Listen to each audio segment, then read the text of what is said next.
ओम नमो नारायण। आज हम सुनने जा रहे हैं शुक्रवार व्रत कथा।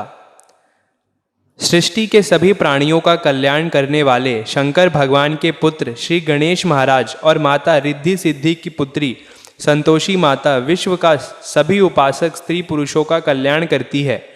अपना व्रत करने तथा कथा सुनने वाले स्त्री पुरुषों के धन संपत्ति से भंडार भरकर संतोषी माता उन्हें पृथ्वी लोक के सबसे बड़े सुख यानी संतोष धन से आनंदित करती है। व्यवसाय में दिन दूना और रात चौगुना लाभ होता है। शोक विपत्ति नष्ट होती है और मनुष्य चिंता मुक्त होकर जीवन यापन करता है। संतोषी माता की विधिवत व्रत करने, गुड़ और चने का प्रसाद ग्रहण करने से कन्याओं को सुयोग्य वर मिलता है। स्त्रियां सदा सुहागिन रहती है। निसंतानों को पुत्र की प्राप्ति होती है। जीवन में सभी मनोकामनाएं संतोषी माता के व्रत से पूरी होती है। बोलो संतोषी माता की जय। संतोषी माता का व्रत शुक्रवार को किया जाता है। शुक्रवार को सूर्य उदय से पूर्व उठकर स्नान आदि करके मंदिर में जाकर संतोषी माता की पूजा करें। पूजा के समय एक कलश में ताजा स्वच्छ जल भरकर रखें। उस कलश पर एक पात्र रखें और उस पात्र में गुड़ और चने भरकर रखें। घी का दीपक जलाकर संतोषी माता की कथा सुने या स्वयं पुस्तक पढ़कर उपस्थित भक्तजनों को व्रत कथा सुनाए। संतोषी माता की व्रत कथा को सुनते अथवा दूसरे को सुनाते समय गुड़ और भुने हुए चने हाथ में रखे। व्रत कथा समाप्त होने पर संतोषी माता की जय बोलकर उठे और हाथ में लिए हुए गुड़ और चने गाय को खिलाए। कलश पर रखे गए पात्र के गुड़ और चने को प्रसाद के रूप में उपस्थित सभी स्त्री पुरुषों और बच्चों को बांट दे। कलश के जल को घर के कोने कोने में छिड़ककर घर को पवित्र करे। शेष बचे हुए जल को तुलसी जी के पौधे में डाल दे। संतोषी माता के व्रत में खटाई का किसी भी रूप में प्रयोग नहीं करना चाहिए। संतोषी माता के प्रसाद के लिए ₹1.25 के गुड़ और चने बहुत होते हैं, क्योंकि संतोषी माता अपने भक्तों के ₹1.25 के गुड़ और चने के प्रसाद को बहुत पसंद करती है। संतोषी माता भक्तों की मनोकामना को बहुत महत्व देती है। सच्चे हृदय से व्रत करने वाला स्त्री पुरुष की मनोकामनाएं संतोषी माता बहुत जल्दी पूरी करती है। उद्यापन विधि। संतोषी माता की अनुकंपा से जब व्रत करने वाले स्त्री पुरुष की मनोकामनाएं पूरी हो जाए तो उसे व्रत का उद्यापन करना चाहिए। उद्यापन में 2.5 सेर गेहूं के आटे को पूड़ी, हलवा, खीर व चने का साग बनाए। किसी भी वस्तु में खटाई का प्रयोग ना करें। उद्यापन के दिन विधिवत घी का दीपक जलाकर संतोषी माता की पूजा करें। फिर आरती के बाद सबको गुड़ और चने का प्रसाद बांटे। कलश में भरे जल को घर में छिड़ककर घर पवित्र करें। उसके बाद घर परिवार के 8 छोटे लड़कों को भोजन कराए। घर परिवार के लड़के ना मिले तो आसपास के लड़कों को बुलाकर भोजन कराए। ब्राह्मण के लड़कों को भी भोजन करा सकते हैं। भोजन के बाद दक्षिणा में लड़कों को रुपए पैसे ना देकर कोई फल देना चाहिए, लेकिन फल खट्टा नहीं होना चाहिए। व्रत करने वाला स्त्री पुरुष को दिन में एक बार भी भोजन करना चाहिए। अब सुनते हैं संतोषी माता की व्रत कथा। कंचनपुर नगर में एक बुढ़िया रहती थी। उस बुढ़िया के 7 बेटे थे। सभी का विवाह हो चुका था। 6 बड़े बेटे तो काम करते थे, लेकिन 7वां बेटा अभी कोई काम नहीं करता था। सुबह उठकर स्नान आदि से निवृत्त होकर 6 बेटे रसोई में बैठकर भोजन करते और फिर अपने काम पर चले जाते थे। बुढ़िया उन बेटों को अपने हाथ से खीर, पूड़ी, हलवा आदि बढ़िया बढ़िया व्यंजन बनाकर खिलाती थी। 7वां बेटा खूब धूप निकलने पर बिस्तर से उठता था, फिर स्नान करके भोजन के लिए रसोई में जाता था। बुढ़िया दूसरे बेटों का बचा हुआ खाना एक थाल में रखकर उसे दे देती थी। 7वां बेटा उसी भोजन को खुश होकर खा लेता था। भोजन करके वह घर से निकल जाता और अपने दोस्तों के साथ घूमता फिरता। इस तरह मौज मस्ती से उसके दिन व्यतीत हो रहे थे। उसकी पत्नी बार बार उससे कोई काम करने के लिए कहती थी, लेकिन वह हंसकर कहता था, अरे तुम बार बार क्यों काम के लिए कहती हो? कितने मज़े से दिन गुजर रहे हैं। माँ कितने बढ़िया बढ़िया व्यंजन बनाकर खिलाती है। तब उसकी पत्नी क्रोधित होकर कहती, माँ तुम्हारे बढ़िया बढ़िया व्यंजन बनाकर नहीं खिलाती, बल्कि सबका बचा हुआ जूठा भोजन खिलाती है। यदि तुम्हें मेरी बात पर विश्वास ना हो तो किसी दिन छिपकर स्वयं अपनी आंखों से देख लेना। अपनी पत्नी की बात पर उसे यकीन न था, लेकिन एक दिन इस बात की सच्चाई जानने का निर्णय करके वह सिर दर्द का बहाना बनाकर एक चादर ओढ़कर रसोई घर में ही सो गया। थोड़ी देर के बाद उसकी माँ ने अपने बेटों को खीर, पूड़ी, हलवा आदि बनाकर खिलाए। भोजन के बाद उन्हें लड्डू खाने को दिए। भोजन करके वह अपने काम पर चले गए। उनके जाने के बाद बुढ़िया ने उनकी थाली में बचे भोजन को एक थाली में रखा। बचे हुए लड्डुओं के टुकड़े को एकत्र करके दोबारा लड्डू बनाए। उसके बाद बुढ़िया ने 7वें बेटे को भोजन करने के लिए कहा। उसने सोते हुए चादर के नीचे से सब कुछ देख लिया था। वह उठकर बोला, माँ, मुझे भूख नहीं है, मैं परदेश जा रहा हूँ। बुढ़िया ने कहा, कल जाता हो तो आज ही चला जा। बुढ़िया के कठोर वचन सुनकर वह तुरंत परदेश जाने को तैयार होने लगा। चलने से पहले वह अपनी पत्नी के पास गया। उसकी पत्नी गौशाला में गोबर के कंडे थाप रही थी। उसने जाकर अपनी पत्नी से कहा, हम जावे परदेश को, आवेंगे कुछ काल, तुम रहियो संतोष से धर्म अपना पाल। अपने पति के वचन सुनकर कुछ गंभीर स्वर में पत्नी बोली, दो निशानी आपनी, देख धरू मैं धीर, सुधी मति हमरी बिसोरियो, रखियो मन गंभीर। अपनी पत्नी के वचन सुनकर वह बोला, मेरे पास निशानी के लिए बस यह एक अंगूठी है, इसे अपने पास रख लो, लेकिन अब तुम भी अपनी कोई निशानी मुझे दे दो, ताकि परदेश में उस निशानी को देखकर तुम्हें याद कर सकूं। अपने पति की बात सुनकर वह बोली, नाथ, मेरे पास निशानी के लिए कुछ भी नहीं है। फिर कुछ सोचकर उसने गोबर के हाथ से उसकी पीठ पर थाप लगा दी। 7वां बेटा अपनी पत्नी की उस निशानी को लेकर परदेश के लिए चल पड़ा। कई दिनों की लंबी यात्रा करके वह एक सुंदर व विशाल नगर में पहुंचा। वहां उसने कई दुकानदार से नौकरी देने के लिए प्रार्थना की, लेकिन सबने उसे परदेसी जानकर उसकी प्रार्थना ठुकरा दी। निराश होकर अंत में वह एक सेठ की दुकान पर पहुंचा। उसने सेठ से भी नौकरी देने की प्रार्थना की। सेठ को एक नौकर की ज़रूरत थी। उस सेठ ने उसे तुरंत नौकरी पर रख लिया। उस दिन उसकी बहुत बिक्री हुई और वह उस लड़के से बहुत खुश हुआ। कुछ ही दिनों में उसने सेठ का सारा काम संभाल लिया। उसके व्यवहार से आने वाले ग्राहक बहुत प्रसन्न थे। सेठ का व्यवसाय तेजी से चलने लगा। उसने उसकी मेहनत और ईमानदारी देखकर उसे अपना हिस्सेदार बना लिया। कुछ ही महीनों में उस लड़के ने बहुत सा धन कमा लिया। संयोगवश कुछ समय बाद सेठ को उस नगर को छोड़कर दूर किसी नगर में जाना पड़ा। अतः सेठ अपना हिस्सा लेकर दुकान उस लड़के को देकर चला गया। अब सारे व्यवसाय का मालिक वह लड़का बन गया। उधर बुढ़िया ने उस लड़के को पत्नी को बहुत दुख देने शुरू कर दिए। वह हर समय बहू को जली कटी बातें सुनाती रहती थी। वह बेचारी हर समय काम पर लगी रहती थी, लेकिन फिर भी उसकी जेठानियाँ उससे कुछ न कुछ बुरा भला कहती रहती थी। सुबह होते ही बुढ़िया उस लड़के की पत्नी को जंगल में लकड़ियाँ लेने के लिए भेज देती थी। उसे आटे से निकाले चौकोर की रोटियां खाने को देती थी और नारियल की कटोरी में पानी देती थी। वह बेचारी चोकर की रोटियां खाकर भी किसी से कुछ नहीं कहती थी, बस इसे अपने भाग्य पर लेखा सोचकर चुप रह जाती थी। एक दिन वह जंगल से लकड़ियां काटकर लौट रही थी। उस रास्ते पर संतोषी माता का मंदिर था। उस मंदिर के पास लकड़ियां का गट्ठर जमीन पर रख वह कुछ देर आराम करने के लिए रुकी।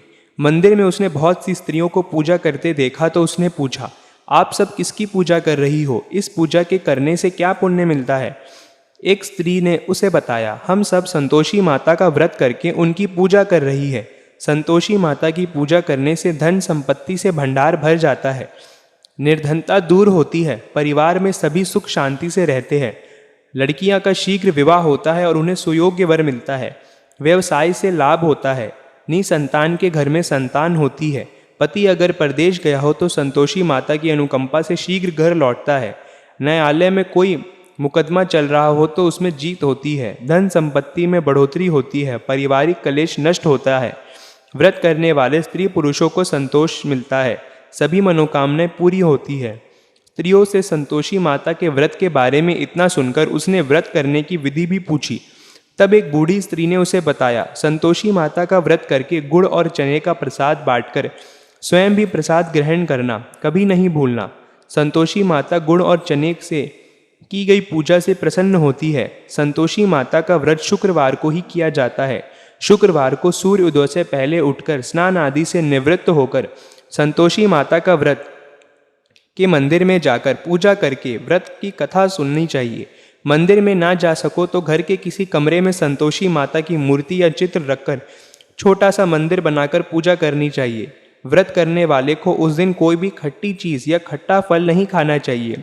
घर में भी किसी को खट्टा चीज़ नहीं खाना चाहिए।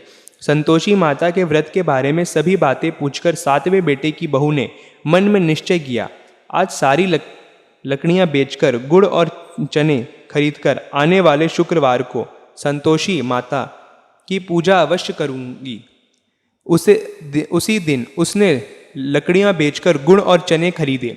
शुक्रवार को सूर्य उदय से पूर्व उठकर उसने स्नान आदि किया। फिर एक कलश में स्वच्छ व ताज़ा जल भरकर चने और गुड़ के साथ जंगल की ओर चल पड़ी। रास्ते में संतोषी माता के मंदिर में जाकर उसने संतोषी माता की विधिवत पूजा की और व्रत कथा सुनी। फिर संतोषी माता के चरणों में सिर रखकर प्रार्थना की, हे माता, मेरे कष्ट दूर करो, मैं हमेशा तुम्हारी पूजा करूंगी। मेरे पति परदेश में शुक्र लौट आए। संतोषी माता का स्मरण करते हुए उसने आसपास वालों को गुड़ और चने का प्रसाद बांटकर थोड़ा सा प्रसाद स्वयं भी ग्रहण किया। इस प्रकार सातवें बेटे की बहू ने हर शुक्रवार को संतोषी माता का विधिवत व्रत करना आरंभ कर दिया। दूसरे शुक्रवार को उसने व्रत किया तो उसके पास पति का पत्र आ गया। तीसरे शुक्रवार को पति का भेजा हुआ रुपया आ गया। इस पर घर के लोग इससे ईर्ष्या करने लगे।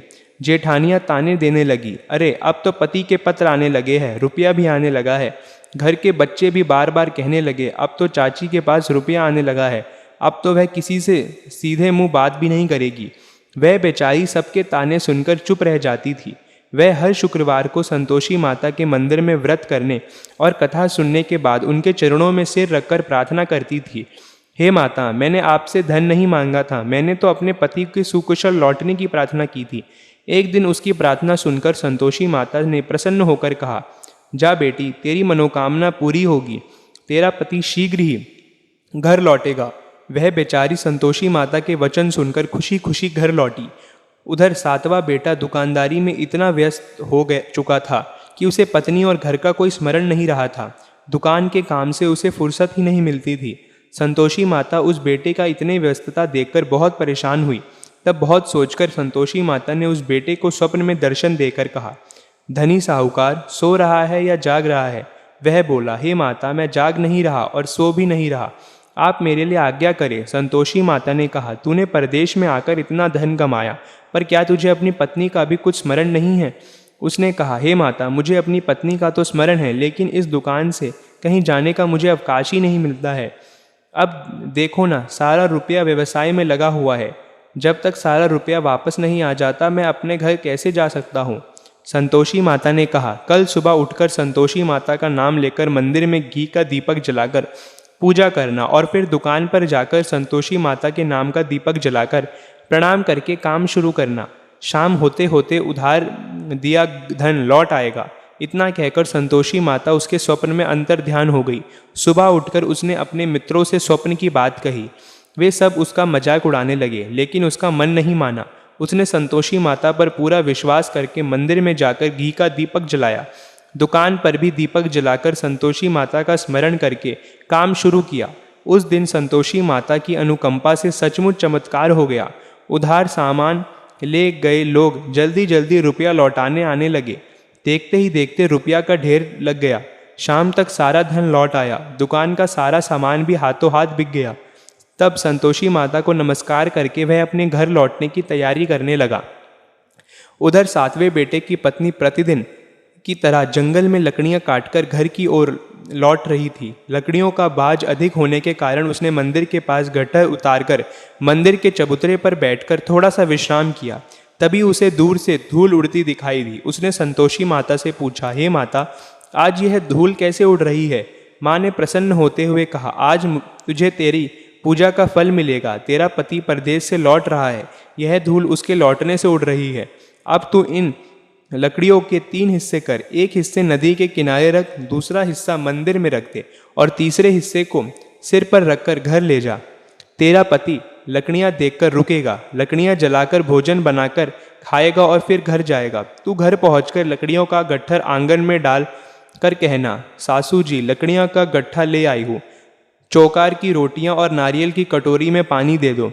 फिर पूछना, आज घर में कौन मेहमान आया है? संतोषी माता की बातें सुनकर वह खुश होती हुई घर की ओर चल पड़ी। कुछ देर बाद उसका पति वहां पहुंचा और लकड़ियों का ढेर देखकर उसने भोजन बनाकर खाया। फिर कुछ देर विश्राम करके घर पहुंचा। उधर बहू ने लकड़ियों का गट्ठा जमीन पर डालते हुए जोर से आवाज लगाई, सासू जी लकड़ियाँ ले लो, चोकर की रोटियाँ दे दो, नारियल की कटोरी में पानी दे दो। आज घर में कौन मेहमान आया है? यह सुनकर उसकी बुढ़िया सास बोली, बहू ऐसा क्यों कहती है? तेरा पति ही तो परदेश से आया है। नहा धोकर मीठी खीर खा, नए कपड़े पहनकर पति के पास बैठ। उसके पति ने कमरे की खिड़की से सब कुछ देखा और सुना।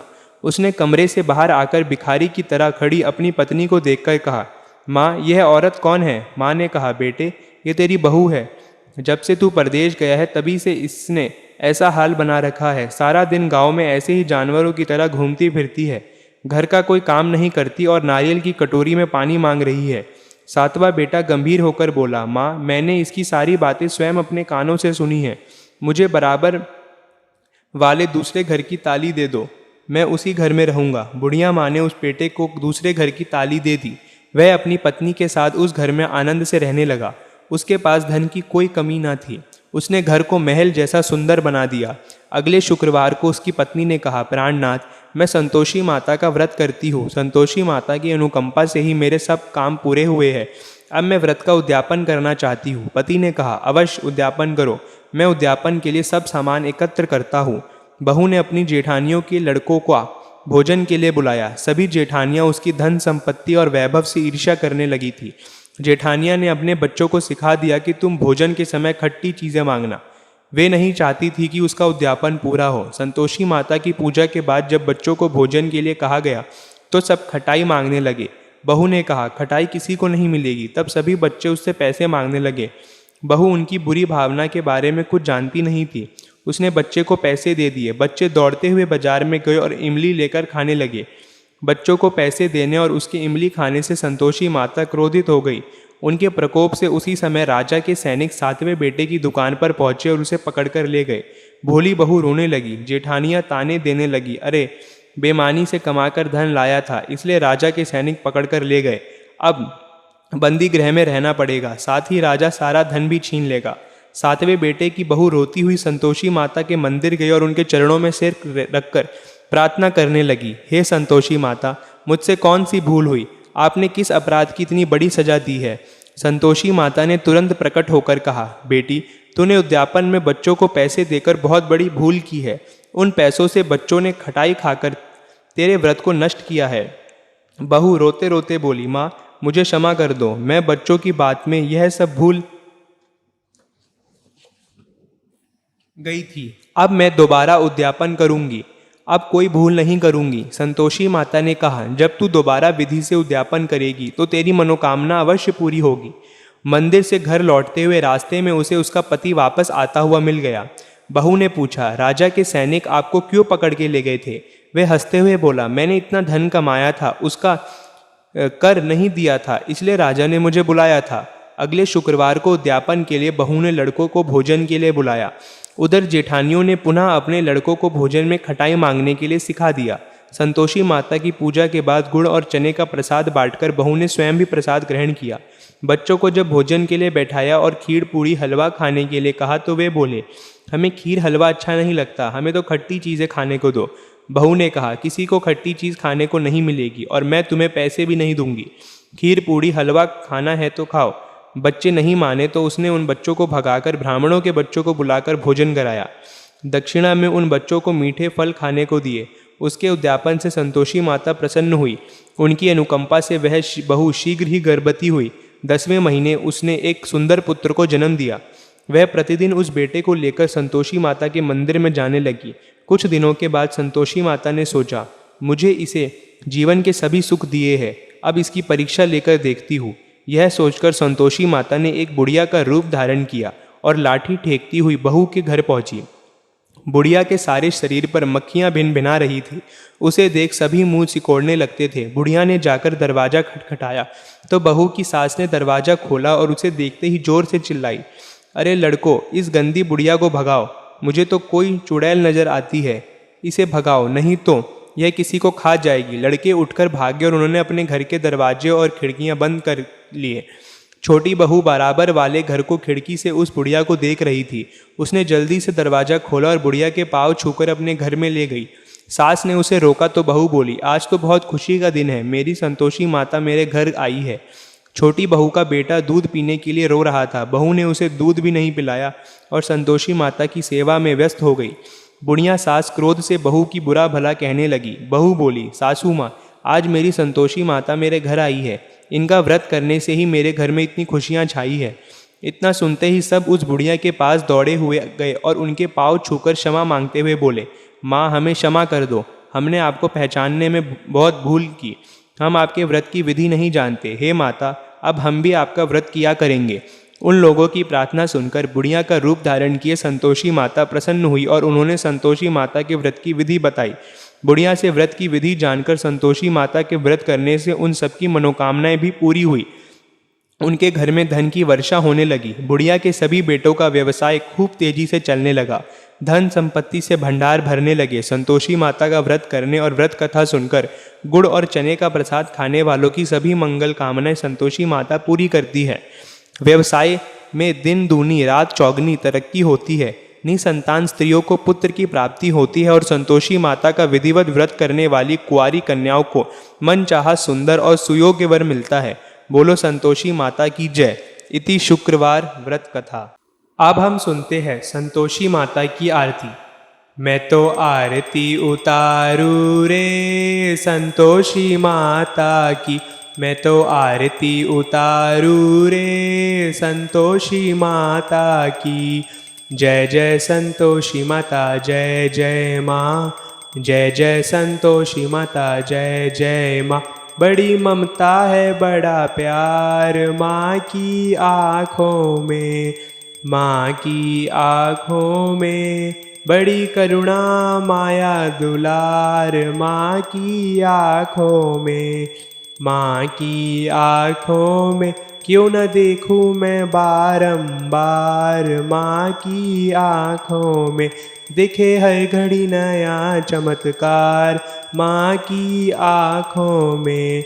नित्य करो झुम झुम छम छमा छम झुम झुम झाकी निहारू रे संतोषी माता की, मैं तो आरती उतारू रे संतोषी माता की।